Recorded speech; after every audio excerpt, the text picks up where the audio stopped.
Hello everyone, welcome back to the channel. అందరూ ఎలా ఉన్నారు, ఏం చేస్తున్నారు? నాతో కామెంట్స్ లో షేర్ చేసుకోవడం మర్చిపోవద్దు. నేనైతే బాగున్నాను. So welcome back to another day in my life. ఈ మధ్య రీసెంట్ గా వచ్చిన కొన్ని చేంజెస్ తో మా డే అంతా ఎలా గడుస్తుంది అనేది ఈ బ్లాగ్ లో మీరు చూస్తారు. So starting off with ABC juice. ఇక్కడ నేను క్యారెట్, బీట్రూట్, యాపిల్ కలిపి జ్యూస్ చేస్తున్నా. ఆ జ్యూసెస్ తీసుకోవడం అనేది recent edition. Either morning 11 to 12 ఆలోపైన తీసుకుంటాము, లేదా ఈవినింగ్ 4 to 5 ఆలోపైన తాగుతాము. ఇంకా ఈ రోజు మాత్రం మార్నింగ్ చేస్తున్నాను. అరౌండ్ 10 to 11 అలా అయింది టైమ్. సో ఇప్పుడు జ్యూస్ చేసేసిన తర్వాత లంచ్ ప్రిపరేషన్ స్టార్ట్ చేయాలి.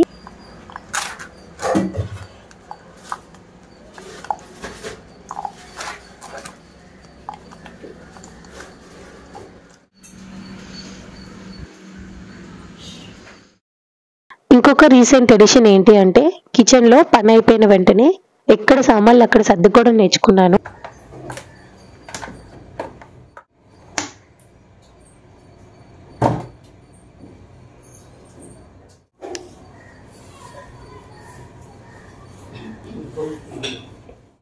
మధ్యాహ్నం లంచ్ లోకి మా కోసం కాలీఫ్లవర్ ఫ్రై ప్రిపేర్ చేస్తున్నాను. ఇన్ కేస్ రెసిపీ కావాలి అంటే చెప్పండి, నెక్స్ట్ వీడియోస్ లో పోస్ట్ చేస్తా.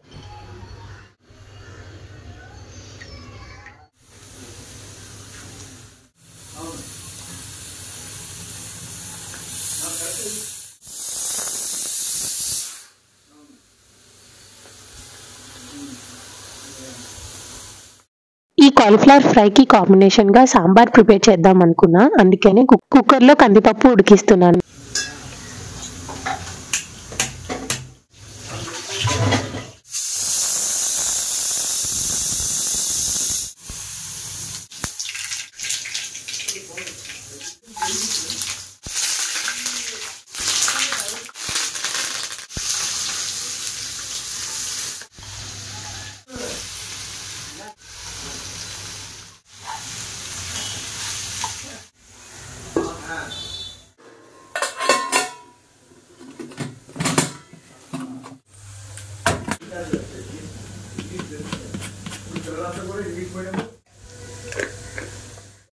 ఇంకా అలా ఒక సైడ్ కాలీఫ్లవర్ ఫ్రై చేస్తూ ఇంకొక సైడ్ దొండకాయ ఫ్రైకి కూడా పెట్టేసాను, చూసారు కదా. అండ్ ఈ లోపు సాంబార్ ప్రిపరేషన్ కూడా స్టార్ట్ చేశాను. యాక్చువల్ గా ఈ వీడియో నిన్నే పోస్ట్ చేయాలి, కాకపోతే నిన్న అమ్మని హాస్పిటల్ కి తీసుకెళ్లేది ఉందన్నమాట. అలాంగ్ విత్ ఆల్ దీస్ నేను ఆఫీస్ వర్క్ తో పాటు ఇంట్లో పనులు కూడా బ్యాలెన్స్ చేసుకోవాలి. ఇంకా ఈ టైంలో వాయిస్ ఓవర్ అంటే చాలా కష్టము, అందుకనే ఇంకా వీడియో పోస్ట్ చేయడం కుదరలేదు. క్విక్ గా వంట పని అంతా కంప్లీట్ చేసుకొని ఇప్పుడైతే గిన్నెలు కూడా తోమేస్తున్నాను. ఇది కూడా రీసెంట్ ఎడిషనే, బికాస్ ప్రస్తుతానికి హౌస్ హెల్పర్ ఎవరు లేరు. వాళ్ళు వచ్చిన కరెక్ట్ టైం నాకు వాళ్ళకి సెట్ అవ్వట్లేదు అనమాట. అందుకనే ఇంకా ఎవరిని పెట్టలేదు. చూడాలి, హోప్ఫుల్లీ నెక్స్ట్ మంత్ కైనా ఎవరైనా దొరికితే బాగుండు.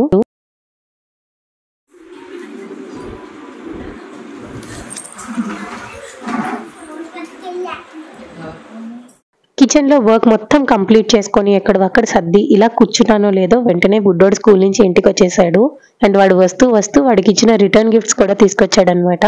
నా జనరేషన్ లో స్కూల్లో బర్త్డే సెలబ్రేట్ చేసుకోవాలి అంటే, స్టూడెంట్స్ కి చాక్లెట్స్ పంచాలి అంటే అది ఎక్లేస్ కానీ లేకపోతే క్యాడ్బరీ కానీ 1 or 2 రూపీస్ చాక్లెట్స్ ఉంటాయి కదా, అవి ఒక పెద్ద ప్యాక్ తీసుకొస్తే అవి స్టూడెంట్స్ కి ఇచ్చేదాన్ని. టీచర్స్ కి మాత్రం 5 స్టార్ కానీ డైరీ మిల్క్ కానీ చాక్లెట్స్ పంచేవాళ్ళం. బట్ ఈ జనరేషన్ కిడ్స్ కి చూడండి, రిటర్న్ గిఫ్ట్లు అంటే అమ్మో, నేను చూస్తేనే షాక్ అయిపోతున్నాను. ఇవేం చూసారు, ఒక్కొక్కసారి ఇంకా మంచి తీసుకొస్తాడు స్కూల్ నుంచి. ఏంటివి అంటే రిటర్న్ గిఫ్ట్స్ అంటాడు. మంచి రిటర్న్ గిఫ్ట్స్ ప్లాన్ చేస్తున్నారండి పేరెంట్స్ కూడా. అండ్ ఇక్కడ ఇప్పుడు మీరు చూస్తున్నది అయితే ఒక కలరింగ్ బుక్ ఒకటి ఇచ్చారు. ఆ కలరింగ్ చేయడానికి క్రేయాన్స్ ఒకటి, ఈ కలరింగ్ చేసి అలిసిపోతే తినడానికి చాక్లెట్ ఒకటి, దాహం వేస్తే తాగడానికి ఫ్రూటీ ఒకటి, ఇవన్నీ పెట్టుకోవడానికి ఒక పౌచ్. ఇన్ని ఇచ్చారు ఓన్లీ ఒక పాప బర్త్డే కి. I really appreciate parents hard work. Because బుడ్డోడి బర్త్డే ఎప్పుడు సమ్మర్ హాలిడేస్ లో వస్తుంది, కాబట్టి వాడికి స్కూల్లో సెలబ్రేషన్స్ జరగవు. ఎలానో వాడు స్కూల్లో సెలబ్రేట్ చేసుకోలేకపోతున్నాడు, కాబట్టి డాడీ బర్త్డే రోజు అయినా వాడి స్కూల్లో సెలబ్రేట్ చేద్దాము అనుకున్నాము. ఇంకా స్కూల్లో అన్ని డీటెయిల్స్ కనుక్కున్నాను, ఎంతమంది గర్ల్స్ ఉన్నారు, ఎంతమంది బాయ్స్ ఉన్నారు, ఓవరాల్ స్ట్రెంత్ ఎంత, టీచర్స్ ఎంతమంది ఉన్నారు, ఇలా ప్రతిదీ కనుక్కున్నాను. కానీ రిటర్న్ గిఫ్ట్ ఏమి ఇవ్వాలి అన్నదానికి నాకేం స్ట్రైక్ అవ్వలేదు. బికాస్ బుక్స్ ఇవన్నీ అంటే అందరూ ఇస్తూనే ఉన్నారు, బట్ క్రియేటివ్ గా ఇంకేం ఇవ్వాలి అనే ఆలోచనలోనే నాకు చాలా తలనొప్పి వచ్చేసింది. బుడ్డోడికి కూడా కొన్ని ఐడియాస్ వచ్చాయి, గర్ల్స్ కి ఇలాగా బాయ్స్ కి ఇలాగా అని. అంతా ఫైనలైజ్ చేసుకున్నాం, కానీ లాస్ట్ లో తెలిసింది ఏంటి అంటే ఆ రోజు సెకండ్ సాటర్డే. ఇంకంతే డ్రాప్ అయిపోయాము. వాడి బర్త్డే మంత్ లోనే చేద్దాంలే అనుకున్నాము. నిన్నంతా వీడియో పోస్ట్ చేయకుండా ఏం చేశాను అంటే ఈ హడావిడి అంతా జరిగిందనమాట. సో యా, డాడీ బర్త్డే అయితే తొందరలోనే ఉంది. ఇఫ్ ఇన్ కేస్ ఎవరైనా గెస్ చేస్తే ఎప్పుడు అన్నది నాకు కామెంట్స్ లో చెప్పండి. Keep guessing guys. నేను ఇచ్చిన హింట్స్ చాలా ఈజీగా అర్థమైపోతాయి. ఎవరైతే కరెక్ట్ గా ఆన్సర్ చేస్తారో వాళ్ళకి డాడీ బర్త్డే రోజు వీడియోలో షార్ట్ అవుట్ ఇస్తాను. Okay, now coming back in to the vlog. ఇక్కడ బుడ్డోడు స్కూల్ నుంచి వచ్చిన తర్వాత అన్నం తిన్నాడు. అన్నం నాడింగా తిన్నాడా అంటే కాదు, కింద చాలా వరకు పంపేశాడు. నేను ఎలా కొత్త ఎడిషన్స్ అయితే అలవాటు చేసుకుంటున్నానో బుడ్డోడు కూడా కొత్తవన్నీ అలవాటు చేస్తున్నాను. ఏదైతే కిందన పడేసిన అన్నం ఉందో అదంతా వాడి చేతే ఎత్తమని చెప్తున్నాను. ఇలా వాళ్ళంతలు వాళ్ళే ఆ పని చేస్తే అన్నం విలువ తెలుస్తుంది. అప్పుడు అన్నం జాగ్రత్తగా తింటారు కిందన పడేయకుండా. బుడ్డోడికి అన్నం పెట్టేశాను కదా, నెక్స్ట్ ఇప్పుడు అమ్మకు కూడా అన్నం పెట్టేశాను. అమ్మ తినేసిన తర్వాత మేము కూడా లంచ్ చేసేయాలి. ఈ రోజు మధ్యాహ్నం మా లంచ్ స్పెషల్స్ ఏంటి అంటే అన్నం, సాంబార్, కాలీఫ్లవర్ ఫ్రై, దొండకాయ ఫ్రై అండ్ మాగాయ పచ్చడి. ఇలా మంచిగా అన్ని వడ్డించుకొని చక్కగా అన్నం తినేసిన తర్వాత ఇప్పుడు హెయిర్ కి ప్యాక్ అప్లై చేసుకున్నాను. ఇదేం ప్యాక్ రా బాబు, గ్రీన్ కలర్ లో ఉంది అనుకుంటున్నారా? ఇది వేపాకు పేస్ట్ అన్నమాట. డాండ్రఫ్ ఎక్కువగా ఉందని చెప్పి చాలా ఎక్కువ వేపాక్ ని యూజ్ చేస్తున్నాను. అండ్ రీసెంట్ గా కూడా నా complete dandruff hair care routine అనేది వీడియో షేర్ చేశాను. ట్రస్ట్ మీ గైస్, అది కనుక ఫాలో అయితే మీకు డాండ్రఫ్ తగ్గి హెయిర్ గ్రోత్ కూడా ప్రమోట్ అవుతుంది. ప్రెసెంట్ నాకు చాలా బాగా డాండ్రఫ్ తగ్గింది. ఇన్ కేస్ ఎవరైనా వీడియో చూడడం మిస్ అయితే కనుక మన ఛానల్లో ఉంటుంది, చెక్ చేయండి. వీలైతే డిస్క్రిప్షన్ లో లింక్ ఇవ్వడానికి ట్రై చేస్తాను. హెయిర్ కి ప్యాక్ అప్లై చేసుకున్నాను కదా, అది డ్రై అయ్యే లోపు ఇక్కడ నేను బుడ్డోడితో కలిసి కలరింగ్ చేస్తున్నా. కొంతమందికి క్లీనింగ్ గివ్స్ పీస్ అన్నట్టు నాకు కలరింగ్ గివ్స్ పీస్ అన్నమాట. ఎప్పుడైనా బాగా స్ట్రెస్ఫుల్ గా హెడేక్ గా అనిపిస్తే ఇలా ఏదో ఒకటి కలరింగ్ చేస్తూ ఉంటాను. Those colours have that magic. ఎంత యాంగ్జైటీ, స్ట్రెస్ఫుల్ గా హెడేక్ గా ఉన్నా అన్ని ఒక నిమిషంలో నార్మల్ అయిపోతాయి. ఈవెన్ బుడ్డోడుకు కూడా చదవని ఎక్కువ నేను ఫోర్స్ చేయను, కానీ ఇలా కలరింగ్ చేయకపోతే మాత్రం ఒప్పుకోను. స్టార్టింగ్ లో వాడు కూడా విసుక్కుండేవాడు, అమ్మా ఏం చేస్తానమ్మా కలరింగ్ అని. బట్ ఇప్పుడు వాడికి కూడా నెమ్మదిగా అలవాటు అయిపోయింది. That colours have the magic అండి. అండ్ ఒకటి గుర్తుపెట్టుకోండి, వాళ్ళకి కలర్స్ వేయమని చెప్పడం కాదు, మనం వేస్తేనే వాళ్ళు వేస్తారు. మన బట్టే మన పిల్లలు కాబట్టి మనం కలరింగ్ చేస్తే వాళ్ళు కూడా మనల్ని చూసి కలరింగ్ చేస్తారు. ఈ బొమ్మ నా బిడ్డేశాడు, కొడుకు నా కొడుకేసాడు. ఎలా వేసాడు ఏంటి అన్నది నాకు కామెంట్స్లో చెప్పండి. అలాగైతే ఇది మా అమ్మ నేనే వేసాము అంతే. అప్పుడు ఇది కూడా ఒక్క సైకిల్ వేస్తాను. ఇప్పుడు ఏంటి నేను బస్ అయిపోతున్నా. అలా ఆఫ్టర్నూన్ కొంచెం సేపు బుడ్డోడితో టైం పాస్ చేసిన తర్వాత హెయిర్ వాష్ కూడా చేసుకొని వచ్చేసాను. నెక్స్ట్ ఈవినింగ్ స్నాక్ ఏదో ఒకటి ప్రిపేర్ చేయాలి కదా, ఏం ప్రిపేర్ చేశాను అనేది చూపిస్తాను. ఈ లోపు నేను గార్డెనింగ్ చేసిన తర్వాత మొక్కలు ఎలా అరేంజ్ చేశాను అనేది చూపించలేదు కదా, సో ఎలా అరేంజ్ చేశాను అనేది చూసేయండి.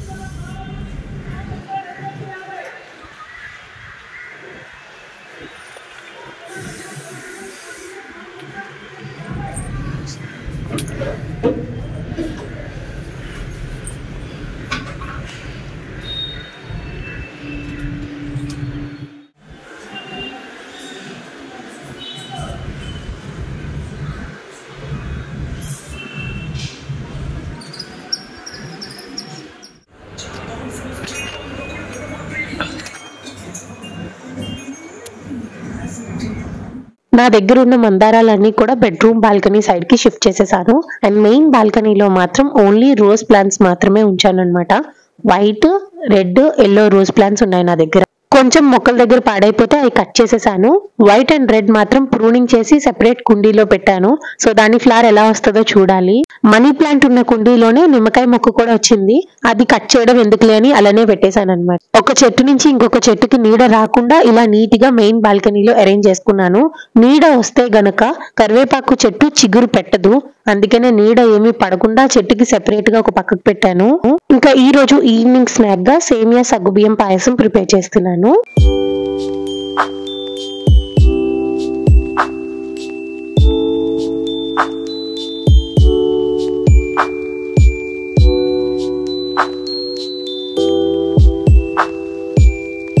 అండ్ ఇక్కడ అత్తయ్య పాలు మీద మీగడ తీస్తుంది నెయ్యి కోసం అని. సో చాలా మంది పెరుగు మీద మీగడ తీస్తారు కదా, బట్ నాకు పెరుగు మీద మీగడ అది పుల్లటి వాసన వస్తుందేమో అనే భయంకి ఇలా పాల మీద మీగడే తీస్తాను. ట్రస్ట్ మీ గైస్, పాల మీద మీగడతో నెయ్యి చేస్తే సూపర్ కమ్మగా వస్తుంది తెలుసా నెయ్యి.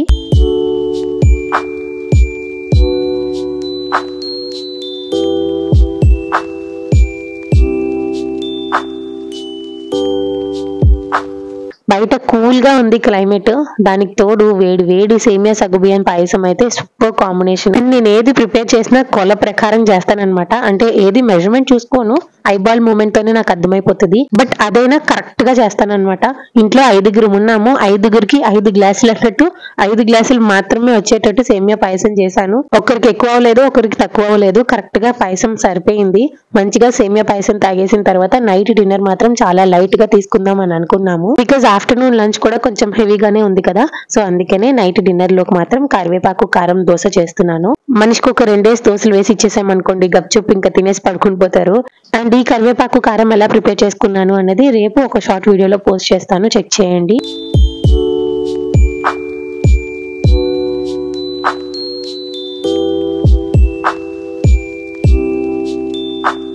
దోశలు వేస్తున్నానే కానీ ఇల్లంతా చాలా కామ్గా ప్రశాంతంగా ఉంది.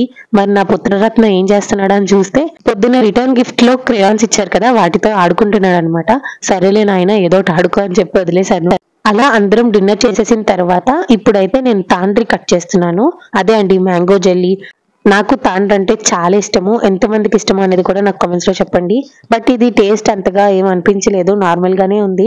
ఆ తాండ్రి అలానే వదిలేసామనుకోండి ఈగలు పడతాయి, అందుకని అది చిన్నగా పీసెస్ గా కట్ చేసేసి బాక్స్ లో స్టోర్ చేసేసాను. నైట్ ఇంకా పడుకోబోయే ముందు డాడీకి ఇలాచీ మిల్క్ ఇస్తామన్నమాట. పెద్ద ప్రాసెస్ ఏమీ కాదు, పాలల్లో యాలకులు వేసి మరిగించి అది వడకట్టేసి ఆ పాలు తాగేయడమే. అలా రెగ్యులర్ గా తీసుకోవడం వల్ల నిద్ర బాగా పడుతుంది అన్నారని ఇంకా డాడీ అలవాటు చేసుకున్నారు. ఇంకా డాడీకి ఇలాచీ మిల్క్ ఇచ్చేయడంతో మా డే ఎండ్ అయిపోతుంది అనమాట. నెక్స్ట్ ఇంకా వెళ్ళి హ్యాపీగా పడుకోవడమే. సో ఇలా పొద్దున్న నుంచి ఈవినింగ్ వరకు కొన్ని చేంజెస్ తో నా డే అయితే గడిచింది. ఐ హోప్ మీకు ఈ వీడియో నచ్చిందని అనుకుంటున్నాను. వీడియో నచ్చితే లైక్ చేసి ఫ్రెండ్స్ అండ్ ఫ్యామిలీకి షేర్ చేయండి. అండ్ ఫస్ట్ టైం ఎవరైనా మన ఛానల్ ని చూస్తున్నట్టయితే please consider subscribing to our channel and be a part of our family. Thank you so much for watching this video till the end. So ఇంతే ఈ video, మళ్ళీ next వీడియోలో కలుద్దాం. అంతవరకు బాయ్.